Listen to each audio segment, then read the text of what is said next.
आदिलक्ष्मीं जगन्मातरं भावये आद्यन्तरहिताम् अनन्तलक्ष्मीं सदाद्यन्तरहिताम् अनन्तलक्ष्मीं सदादिलक्ष्मीं जगन्मातरं भावये।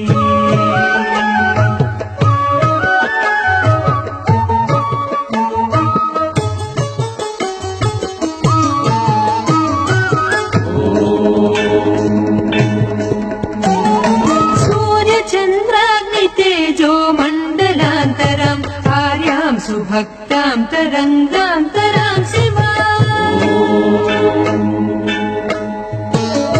सूर्यचन्द्राग्नितेजो मण्डलान्तरम् आर्यां सुभक्तां तरङ्गान्तरां